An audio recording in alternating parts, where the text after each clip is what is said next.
Bundy. Um estranho ao meu lado. Escrito por Anne Rule.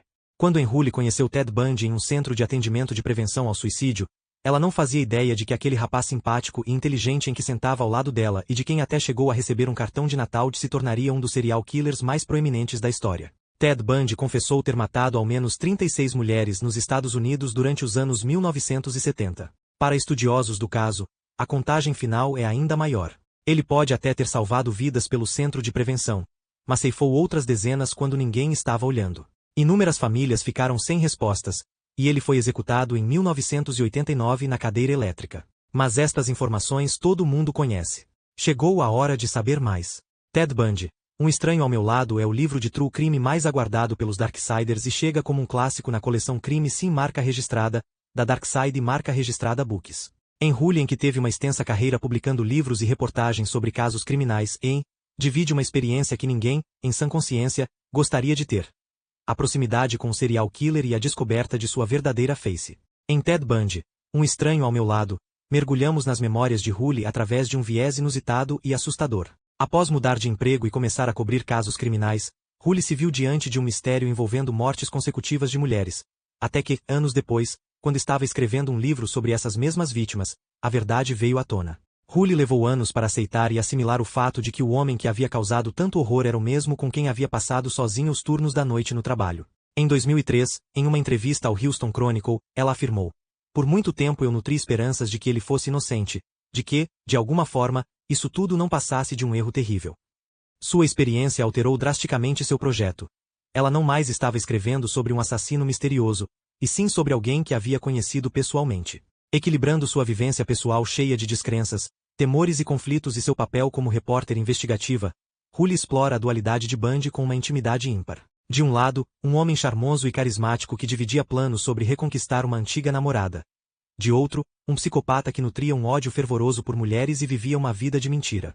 O clássico best-seller de Anne Rule é o olhar mais profundo e detalhado sobre Ted Bundy que um leitor de veia investigativa irá encontrar. E em 2019 ainda estreia o filme Extremely Wicked, Shockingly Evil and Vile, com Zac Efron e Haley Joel Osment no elenco, narrando a história de Bundy a partir da perspectiva de Elizabeth Kloepfer, namorada de longa data do psicopata. E também a série documental Conversando com o Serial Killer, Ted Bundy, com gravações de áudio do próprio Bundy feitas no corredor da morte. Ainda acha que conhece bem todas as pessoas que convivem com você? Hence de novo. Algumas verdades moram nas profundezas, e às vezes, só conseguimos ver aquilo que os outros querem nos fazer enxergar.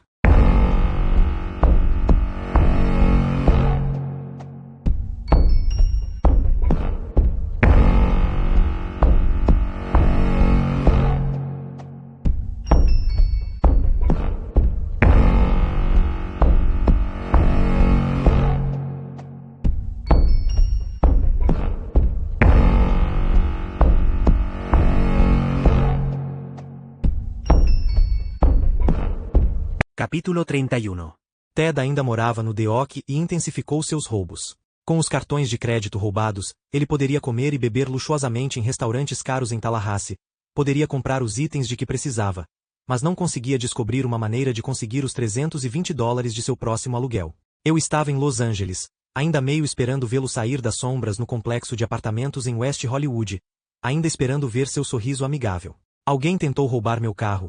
Arrancou toda a ignição do pinto surrado que meus produtores haviam alugado para mim na Rent Avrec. Quando o policial da subestação do xerife do condado de Los Angeles, a um quarteirão de distância, veio buscar meu relatório, olhou ao redor do meu apartamento e perguntou se eu mesmo o havia escolhido ou se alguém o havia alugado para mim. Eu disse a ele que meus produtores escolheram. Ele sorriu. "Você sabia que tem o único apartamento neste andar que não é um apartamento de prostituta?" "Não, não fiz." Mas isso explicava por que havia tantas batidas na minha porta nas primeiras horas da manhã. Como os homens do FBI antes dele, ele verificou minhas fechaduras e me alertou para ter cuidado. Eu poderia ser perdoado por um leve toque de paranoia. Comprei outro carro na Rent Avrec e a vida continuou. A Flórida ficava muito, muito longe. Eu nunca tinha estado lá e não tinha planos de ir para lá. Recebi uma carta de minha mãe em Oregon. Nele, ela incluiu um recorte de 5 centímetros dando os detalhes mais esparsos dos assassinatos de Chi Omega. E ela escreveu: "Parece muito com os assassinatos de Ted." Eu me pergunto. Não, acho que não. Se Ted fosse culpado dos crimes de que foi acusado em Washington, Utah e Colorado, e eu sempre tive muita dificuldade em realmente acreditar nisso, ele havia escapado sem problemas. Ele estava livre. Por que ele colocaria em risco essa liberdade, que significava tanto para ele? Os ataques de Shi Omega foram diferentes, obra de um assassino violento e quase desajeitado.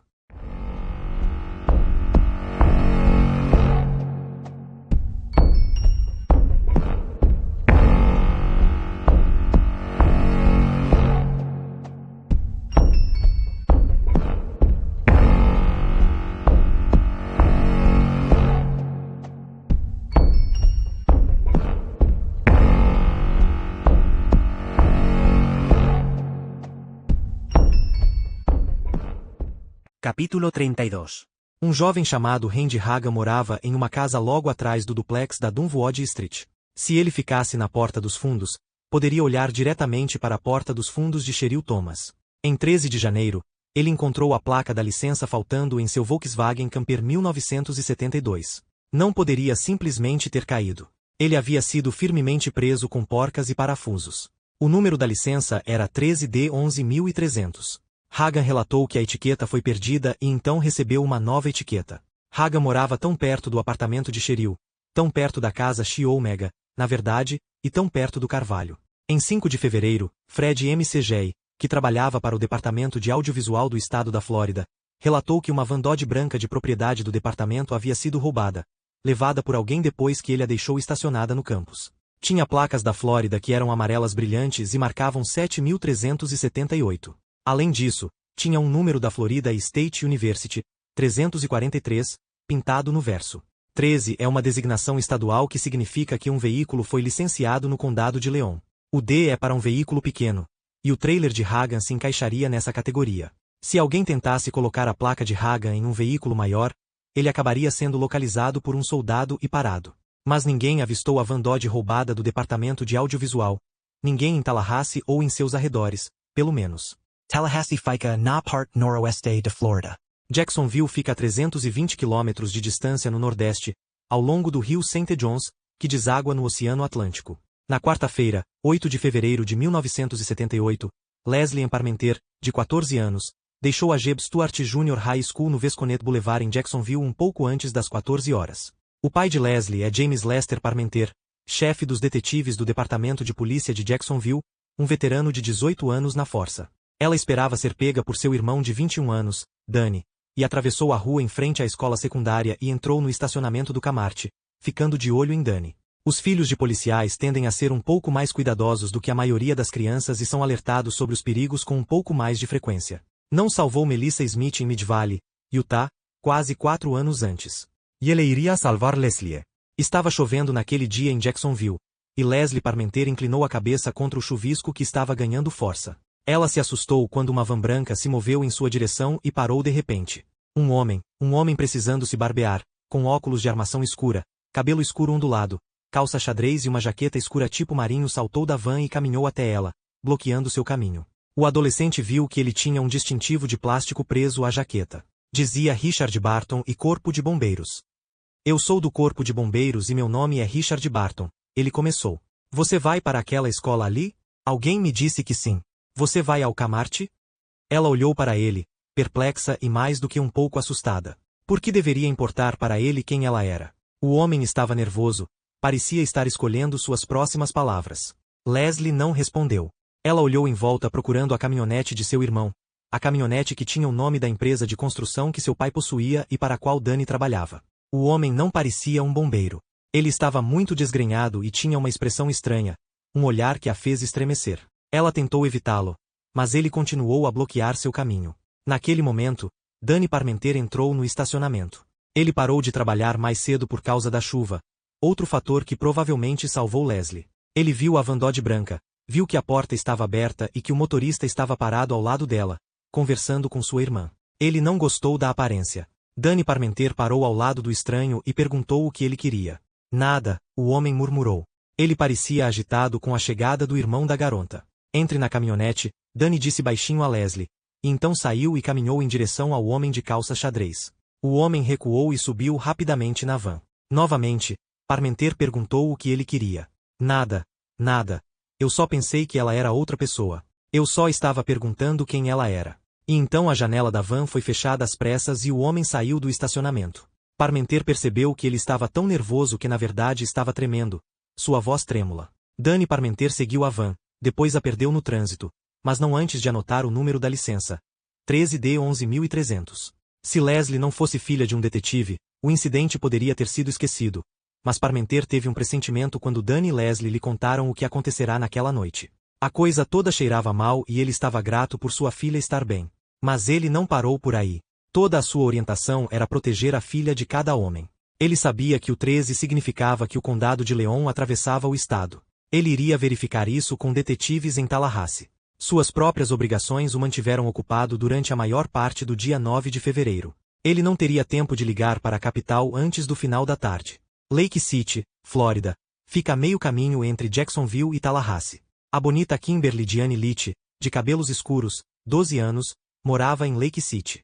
Ela era uma menininha, com 1,5 metros de altura e 45 quilos. Em 9 de fevereiro ela estava muito feliz. Ela tinha acabado de ser eleita a primeira vice-campeã para a Rainha dos Namorados na Lake City Junior High School. Quinta-feira, 9 de fevereiro, foi um dia tempestuoso e chuvoso em Lake City, mas Kim estava na escola na hora certa. Ela estava lá quando seu professor de sala de aula começou.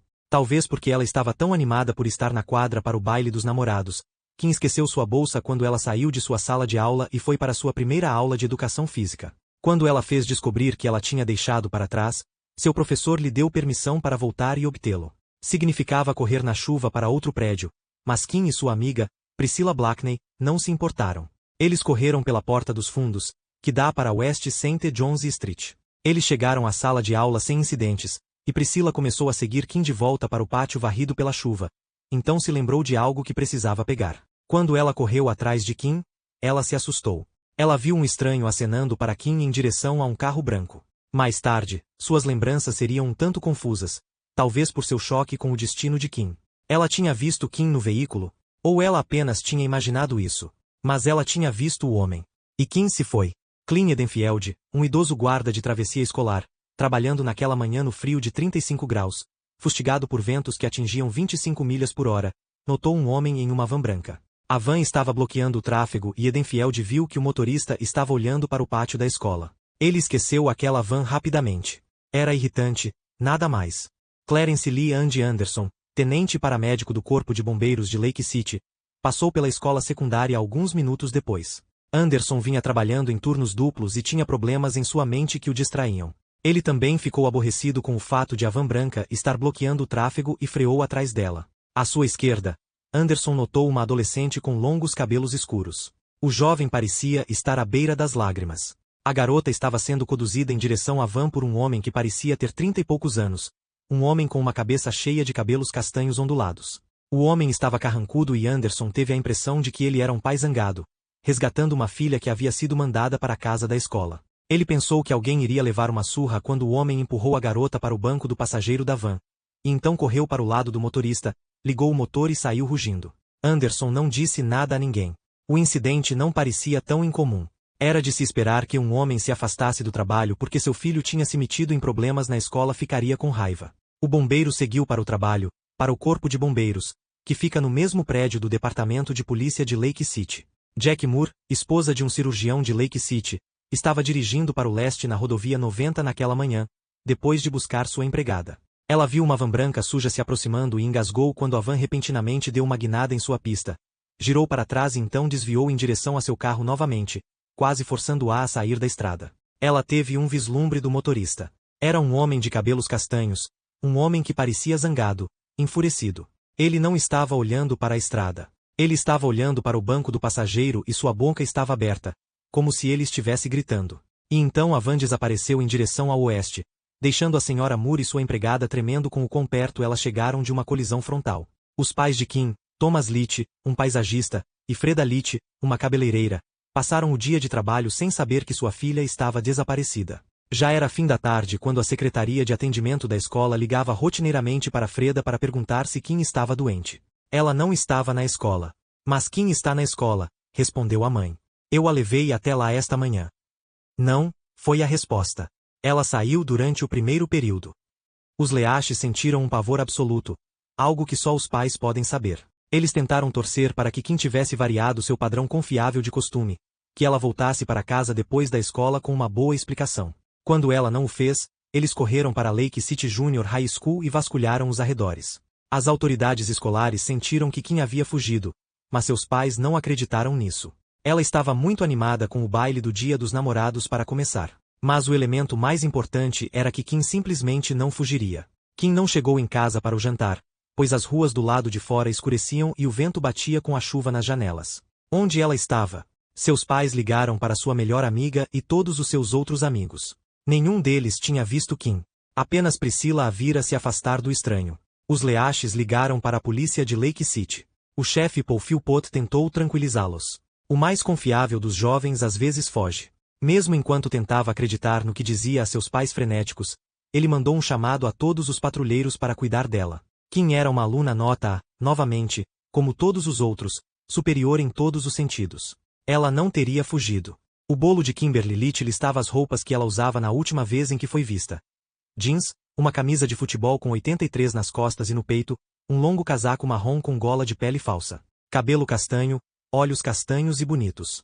Ela parecia alguns anos mais velha do que sua idade, mas na verdade era apenas uma criança. Kimberly Little tinha a mesma idade que a filha de Meg Enders quando Ted Bundy foi preso pela primeira vez em Utah, filha de Meg, que o considerava um substituto do pai. A mesma idade que tinha a menina cuja mãe não permitia que ela saísse para comer hambúrgueres com Ted, decisão que tanto o insultou. O que ela achou? Ele me perguntou indignado. Que eu atacaria a filha dela. Naquela tarde, o detetive James Lester Parmenter em Jacksonville não sabia que Kim Little estava desaparecida em Lake City, mas ainda estava muito preocupado com o homem na van branca que havia abordado sua filha. Ele ligou para o detetive Steve Bodiford no gabinete do xerife do condado de Leon. Eu preciso de uma pequena ajuda. Estou tentando verificar a propriedade de uma van Dodge branca. Licença número 13D 11.300. O computador está listado para Randall Reagan M. Tallahassee. Eu gostaria de verificá-lo. Alguém com o número da carteira dele assustou minha filha ontem. Acho que ele estava tentando pegá-la. Ela tem apenas 14 anos. Parmenter contou a Bodiford sobre o incident no lo Kmart. E Bodiford concordou que valia a pena acompanhar. Ele não tinha ideia de como a dica era valiosa, com suas ramificações de longo alcance. Na sexta-feira, 10 de fevereiro, Bodiford rastreou Randy Hagan na casa de madeira atrás de Dunwoody Street. Claro, disse Hagan, ele perdeu a placa do carro por volta de 12 de janeiro. Eu não denunciei o roubo. Acabei de receber uma nova etiqueta. Bodiford notou a proximidade com a cena do crime de Dunwoody. Notou que uma van Dodge branca havia sido roubada no campus em 5 de fevereiro e juntou os dois. E então ele leu o boletim de Lake City e sentiu frio. Se havia uma conexão entre os casos em Tallahassee e o desaparecimento de Kimberly Little, de 12 anos, ele não queria pensar no destino da criança. Ela estava sozinha, e as garotas em Tallahassee não tiveram chance, mesmo cercadas por outras pessoas. Parmenter, ao ouvir como todas as coincidências se relacionavam, também sentiu um calafrio. Sua filha tinha chegado tão perto. Se não fosse pela chegada de Danny exatamente quando ele chegou. Parmenter sabia que seus filhos poderiam ter a chave do estranho desaparecido na van branca. Ele providenciou para que ambos fossem hipnotizados por um colega oficial, o tenente Brian McClare. Talvez houvesse algo em suas mentes subconscientes que eles estavam bloqueando. Foi uma aprovação para Leslie Parmenter. Ela era um bom assunto para hipnose. Leslie não só se lembrou do homem que a abordou, como também reviveu a experiência e ficou histérica. Havia algo no rosto do homem, esse Richard Barton, corpo de bombeiros, que a apavorava, como se ela tivesse percebido o mal e o perigo. Parmenter explicou. Quando ele a levou ao ponto em que viu seu rosto, ela ficou histérica. Ele teve que parar naquele momento e tirá-la disso. Ela estava lutando contra isso, porque ela não queria ver seu rosto. E o que aconteceu para deixá-la com tanto medo, eu não sei. Meia hora depois da sessão, ainda trêmula e com medo, Leslie cooperou, junto com seu irmão, com o artista policial Donald Bryan. Eles elaboraram um esboço composto do homem com Danny e Leslie separados. Primeiro um e depois o outro. Cada um dos jovens Parmenters apareceu com semelhanças quase idênticas. Mais tarde, alguns dias após a prisão de Ted Bundy em Pensacola, Flórida, em 15 de fevereiro, Parmenter examinaria as fotos de Ted. Eu pensei, bem, que chato. Você colocou óculos e quase conseguiu uma duplicata. E, também alguns dias após a prisão de Bundy, o investigador de Tallahassee W.D. Day Phillips mostrou aos filhos de Parmenter uma pilha de fotos, incluindo uma de Ted Bundy, e Danny Parmenter escolheu 2 fotos. Ele escolheu o segundo de Bundy. Leslie Parmenter não hesitou em nada. Ela escolheu a foto de Bundy instantaneamente. Tem certeza? Phillips perguntou. Tenho certeza, ela respondeu. Moss Kimberly Leach SEFOI. Ninguém encontrou qualquer vestígio da criança por 8 semanas, apesar de uma busca massiva que cobriria 4 condados e quase 2.000 milhas quadradas. Ido, como os outros antes dela, mulheres jovens de quem ela nunca tinha ouvido falar. Mulheres jovens quase um continente de distância.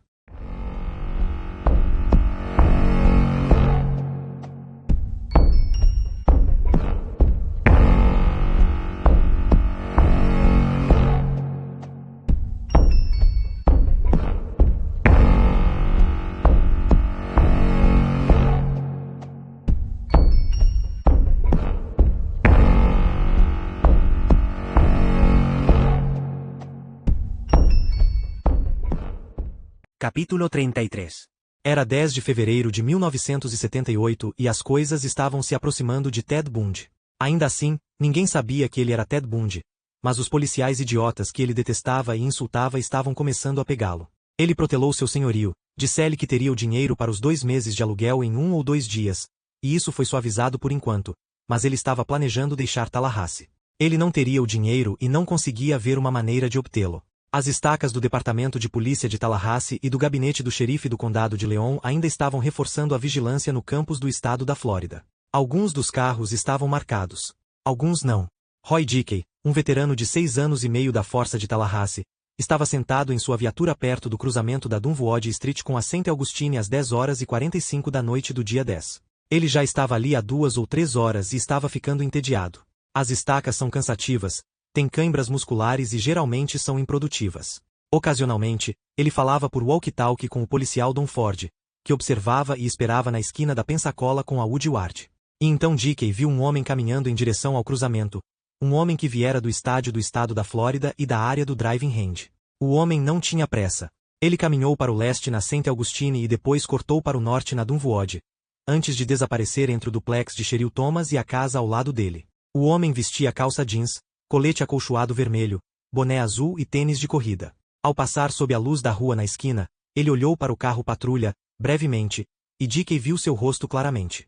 Mais tarde, quando visse uma foto de Ted Bundy, Dickey o reconheceria como o homem que passou por ele tão casualmente. O adjunto do condado de Leon, Keith Dawes, estava trabalhando na vigilância no turno seguinte, da meia-noite às 4 horas, em um Chevy Chevelle sem identificação. Era agora o início da manhã de 11 de fevereiro, 13h47 para ser exato. Dawes virou na West Jefferson perto da casa Chi-Omega e viu um homem branco brincando com a porta de um carro à sua frente. Dawes parou o carro até onde o homem estava curvado sobre a porta de um Toyota. Ao ver o carro do policial no meio da rua, o homem se levantou e olhou em volta. Dawes se identificou e perguntou: "O que você está fazendo?" "Desci para pegar meu livro." Dawes viu que o homem tinha uma chave na mão, mas nenhum livro. "Talvez eu seja estúpido ou algo assim." O policial falou lentamente. "Mas você diz que veio pegar seu livro e não tem nenhum livro." "Está no painel do outro lado do carro." O homem respondeu facilmente. Dawes o estudou.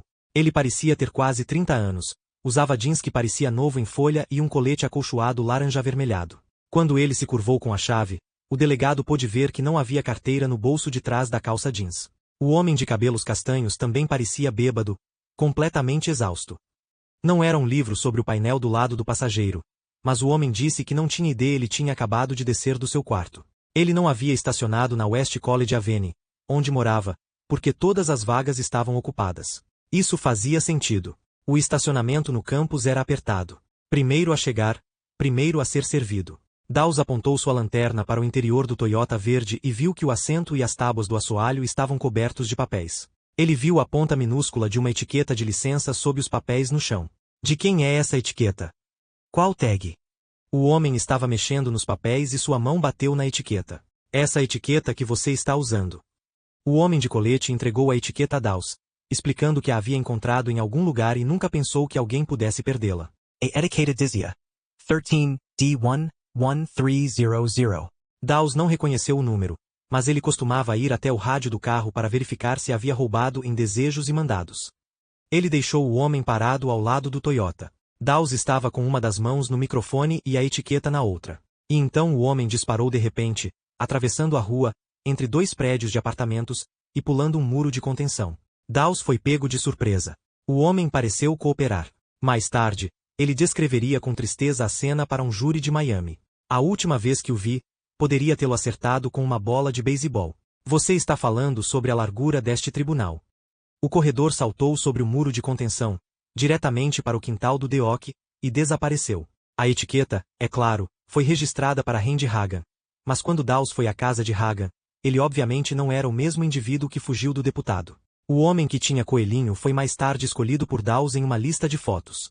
Era Ted Bundy. Dawes, cuja frustração com o quase acidente ainda era evidente quando ele testemunhou no tribunal, ficou ainda mais enojado quando leu na manhã seguinte sobre a busca por uma Van Dodge. Havia uma Van Dodge branca com um pneu furado, estacionada ilegalmente, logo atrás do Toyota que o suspeito estava destrancando. Quando os detetives voltaram para procurá-lo, ele havia sumido.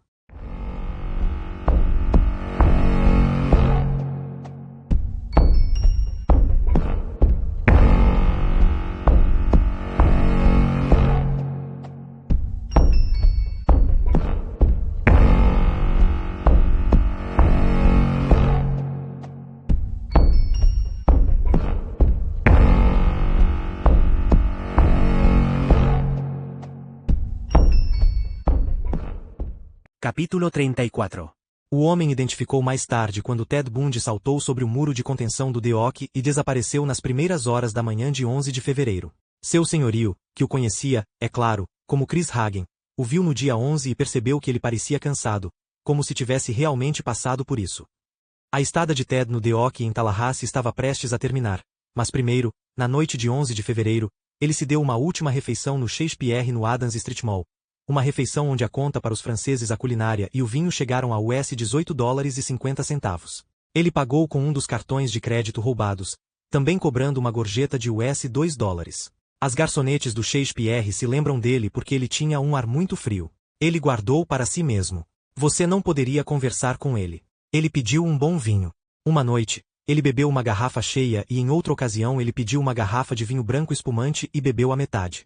Ted sempre gostou de bons vinhos. Em 12 de fevereiro, ele reuniu os pertences que havia acumulado. Ele tinha muito mais parafernália para carregar do que quando chegou a Tallahassee em 8 de janeiro. O aparelho de televisão, a bicicleta, seu equipamento de raquetebol. Ele deu uma caixa de biscoitos para uma garota no corredor e saiu. Ele havia limpado o quarto completamente. Mais tarde, os detetives não encontrariam nenhuma impressão digital, nenhum sinal de que alguém tivesse passado um mês no quarto número 12 do DeOc. A Van Dodge branca, roubada do departamento de audiovisual, não era mais útil. Ele o abandonou na frente da 806 West Georgia Street em Tallahassee. Em 13 de fevereiro, ele seria localizado e reconhecido por Chris Cochane, um funcionário da audiovisual, e seria levado pela polícia para um processamento meticuloso. A van estava coberta com uma espessa camada de poeira e sujeira, exceto pela área ao redor das maçanetas e na porta do passageiro. Lá, os técnicos que processavam o veículo encontraram marcas de limpeza, como se alguém tivesse deliberadamente tentado remover impressões digitais. Doug Barrow, especialista em impressões digitais do Departamento de Execução de Leis Criminais da Flórida, também encontrou marcas de limpeza em algumas das janelas e nos apoios de braço e em outros pontos dentro da van imunda. Em outras partes da van, ele foi capaz de levantar 57 impressões latentes, impressões que provaram ter sido deixadas por funcionários da audiovisual. Havia tanta sujeira, tantas folhas e partículas de detritos vegetais na parte de trás da van que parecia que tinha sido colocada ali para obliterar o que quer que pudesse estar no carpete embaixo. E através dessa pilha de terra e folhas, permaneceu a marca de algo pesado, algo que havia sido arrastado da van. O serologista Stevens encontrou duas grandes manchas de sangue seco manchadas no carpete sintético, um carpete incomum feito de fibras verdes, azuis, turquesa e pretas feitas pelo homem. As manchas provaram ser de uma pessoa com sangue tipo B. Mary Lynn Inson, uma especialista em fibras de tecido de laboratório criminal, foi capaz de isolar muitos fios de fibra que foram presos e torcidos no tapete da van. Ela também fotografou algumas pegadas distintas na pilha de sujeira, pegadas deixadas por um par de mocassins e por um par de tênis de corrida. Os criminalistas tinham semanas de trabalho pela frente, e a maior parte desse trabalho teria que esperar até que tivessem alguns sapatos, algum sangue ou algumas fibras para fins de comparação. A polícia não conhecia o homem que procurava, e eles não estavam com o corpo de Kim Leach, ou as roupas que ela usava quando desapareceu. Nem sabiam o significado de duas pequenas etiquetas de preço laranja brilhantes encontradas presas sob o banco da frente da van. Um leu $24, e o outro, preso em cima dele, leu $26.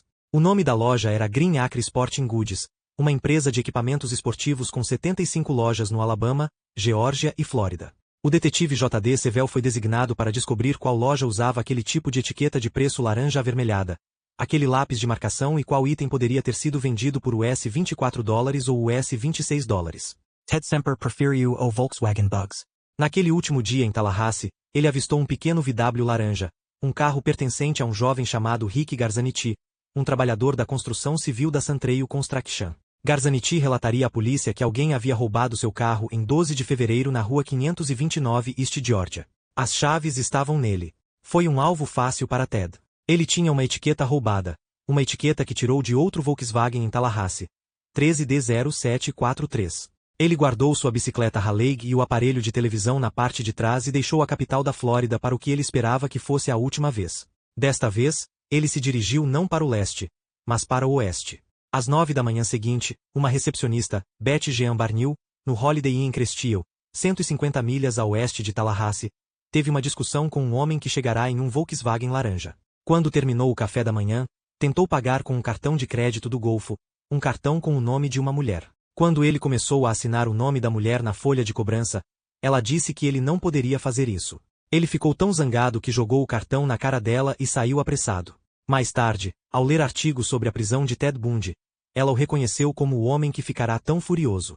Não houve relatos de avistamentos de Ted Bundy e do carro laranja entre as 9 horas de 13 de fevereiro e 1h30 da manhã de 15 de fevereiro. David Lee, um patrulheiro da cidade de Pensacola, uma cidade tão distante a oeste que fica quase no Alabama, estava trabalhando na terceira vigília de 14 a 15 de fevereiro, das 20 horas às 4 horas, em West Pensacola. Ele conhecia bem sua área e sabia o horário de fechamento da maioria das empresas de seu setor. A atenção de Lee foi atraída para um Volkswagen Bug laranja emergindo de um beco perto do restaurante Oscar Warner. Naquela noite de terça-feira, Lee sabia que a Warner's havia fechado às 22 horas. Ele também sabia como eram os veículos de todos os funcionários. Havia uma entrada para carros ao redor do prédio, com o beco que levava à porta dos fundos do restaurante. Quando o oficial viu o bug pela primeira vez, ele pensou que poderia ser o cozinheiro, mas então viu que não era. Lee deu meia volta e voltou.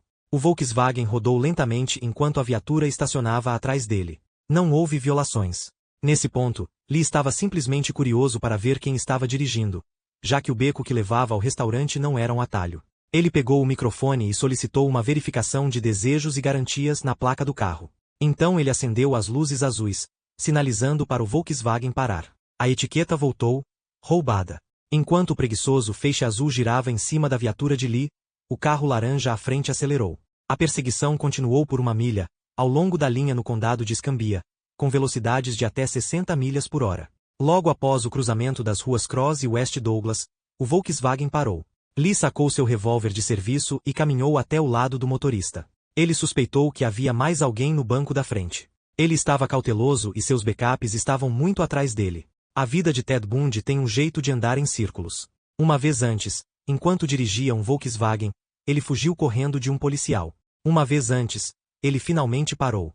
Isso foi em agosto de 1975, em Utah. Isso era Pensacola, Flórida, e o oficial que o mandou sair do carro tinha um profundo sotaque sulista. Fora isso, era quase uma repetição.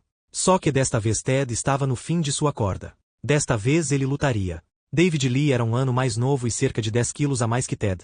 Mas sua atenção estava dividida entre o homem que estava sentado no banco do motorista e a possibilidade de que outra pessoa estivesse escondida no carro. Ele sabia que era assim que a maioria dos policiais morria.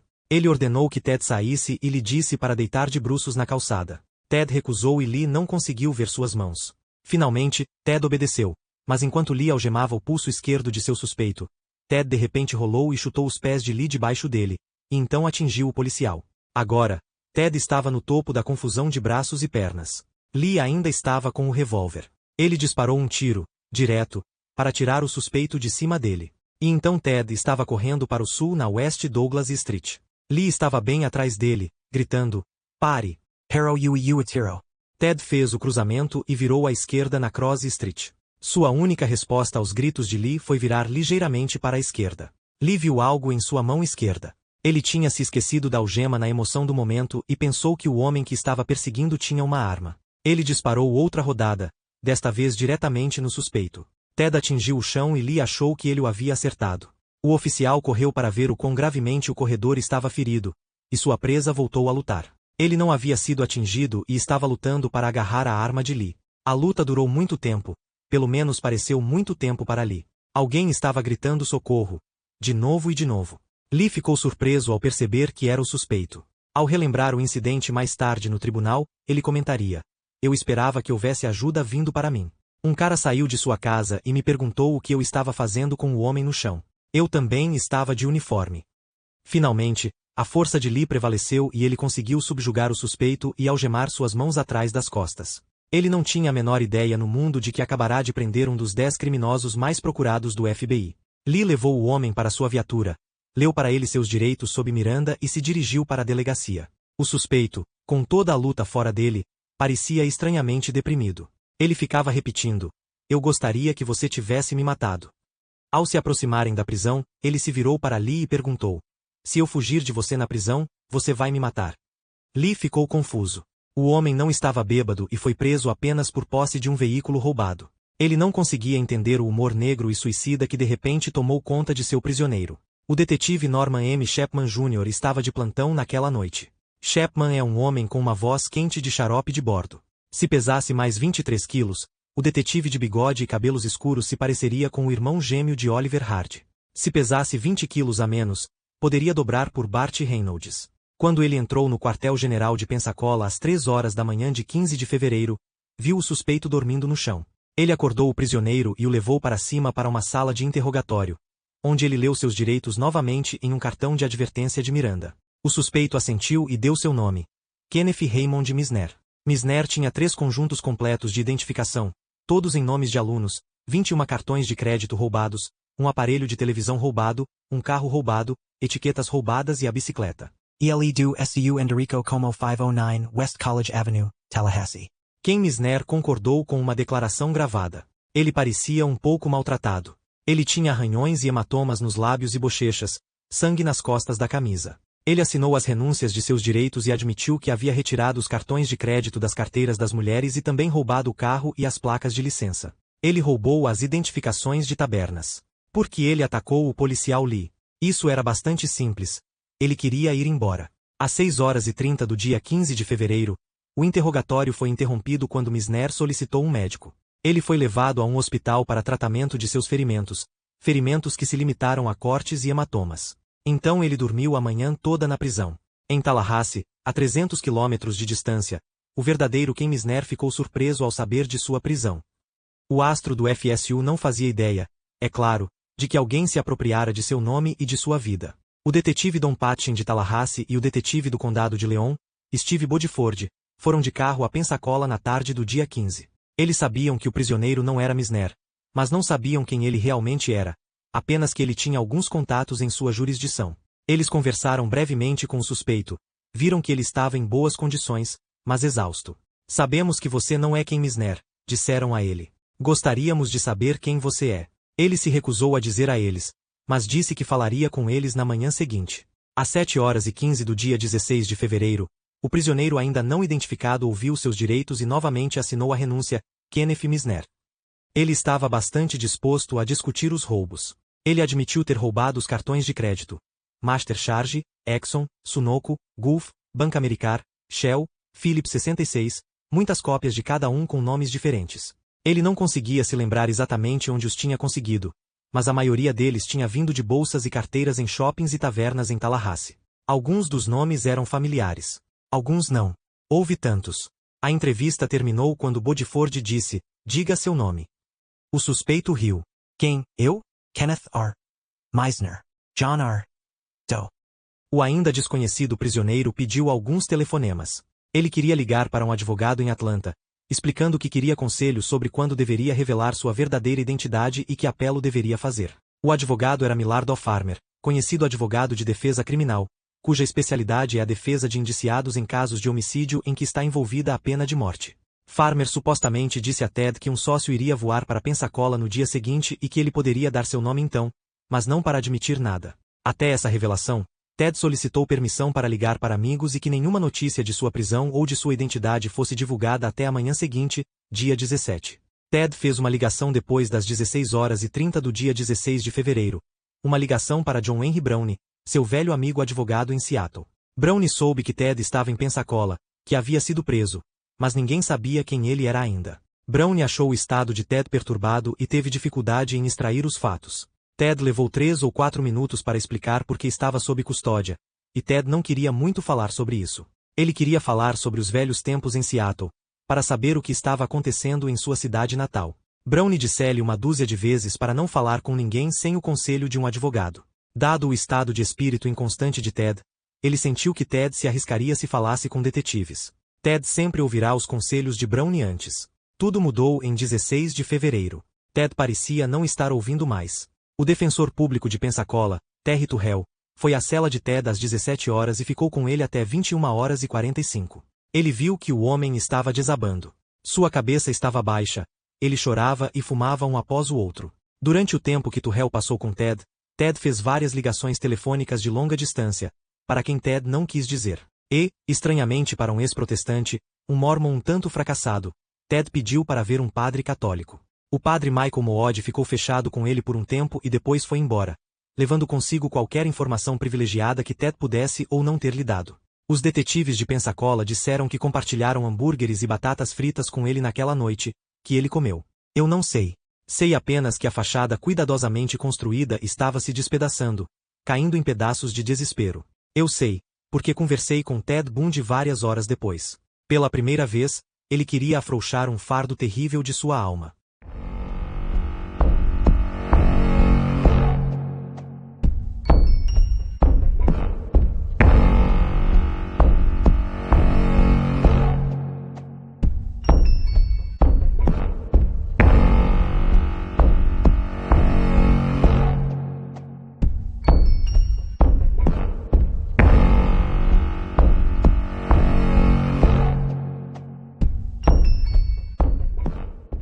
Capítulo 35.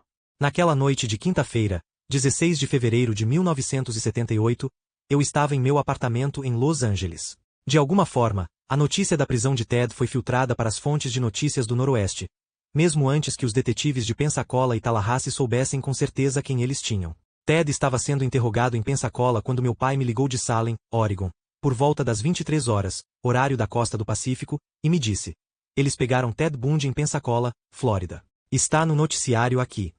Fiquei chocado, aliviado, incrédulo, e então, me lembrei do único recorte que vi sobre os assassinatos de Chi-Omega na Flórida. Olhei para minha mãe, que tinha acabado de voar naquele dia para assistir a uma estreia comigo na noite seguinte, e disse: eles pegaram Ted, e ele estava na Flórida. Essa era toda a informação que eu tinha. Os detalhes, todos os detalhes dos casos da Flórida, se tornariam conhecidos por mim nos próximos 18 meses, mas eu tinha a terrível sensação de que Ted Bundy estava intimamente ligado àqueles assassinatos no campus da Universidade Estadual da Flórida. Até aquele ponto, eu sempre nutri uma pequena esperança de que a polícia, a mídia e o público pudessem estar errados em sua suposição de que Ted era um assassino. Agora, sabendo que ele estava na Flórida, essa esperança desmoronou. Adormeci e sonhei, não sonhos, mas pesadelos assustadores. Fui acordado pelo toque estridente do telefone ao lado do sofá onde eu dormia no apartamento de um quarto. Procurei o telefone no escuro.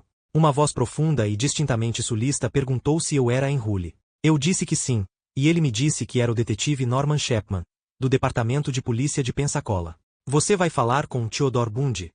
Claro. Eu olhei para o relógio. Eram 3 horas e 15 e a voz de Ted atendeu. Ele parecia cansado, perturbado e confuso. Hein?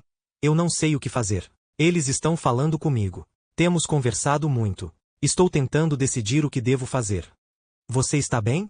Eles estão te tratando bem? Ah, sim. Temos café, cigarros. Eles estão bem, só não sei o que devo fazer.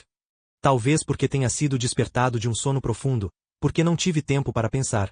Respondi com a honestidade que pode vir com surpresa. Decidi que havia chegado a hora de enfrentar quaisquer fatos que precisassem ser enfrentados. Ted Kamasai.